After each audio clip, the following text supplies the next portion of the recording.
that the closer it is to you, how you describe yourself or how you define yourself, your identity, the harder it is to change, the more threatening it is to change. The closer it is to your core values and your core beliefs, the harder it is going to be to change. Because again, it's like we're getting to the core of ourselves. For example, changing from one job to another is not the same as, okay, you're at the same job, but they said, hey, can you start a half hour earlier and stay and get off a half hour earlier? You know what I'm saying? A schedule adjustment. We're talking about some major change that happens.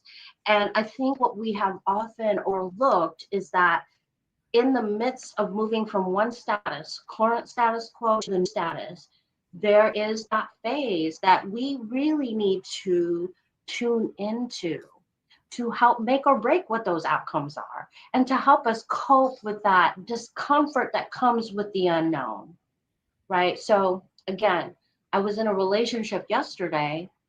Today, I'm no longer in that relationship. What does that mean for me? How do I feel about it? How do I move on?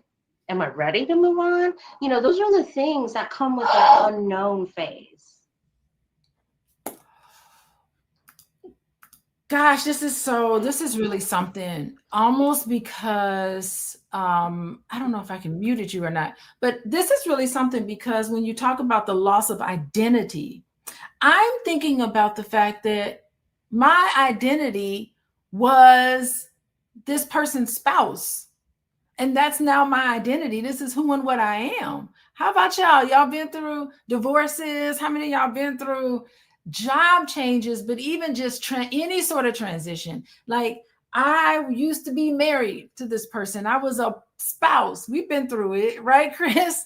And then all of a sudden, a judge says, boom, you're done. And then all of a sudden, now you have to transition and you have to let go. You can never, here's the thing, you can never go back to being single again. Once you're single and you get married, you can never be single again.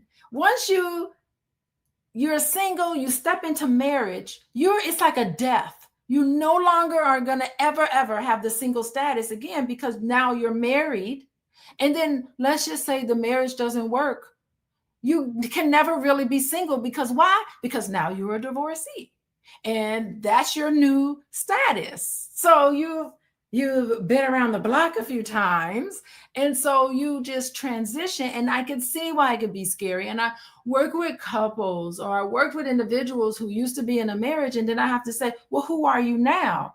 You have a whole new identity because now you are someone who is no longer with this person. You're an individual by yourself, but you are someone who used to be in this partnership. Who are you now? And you're right. A lot of people are just like, I don't know who I am. I have no idea who I am because I've been married for so long. I don't even know what I look like now. And so you have to help make this transition because you're redefining your new purpose. It's a new chapter of your life. And Deborah is in here. I see you, Deborah. Deborah's saying, oh my God, I used to be excited about changes,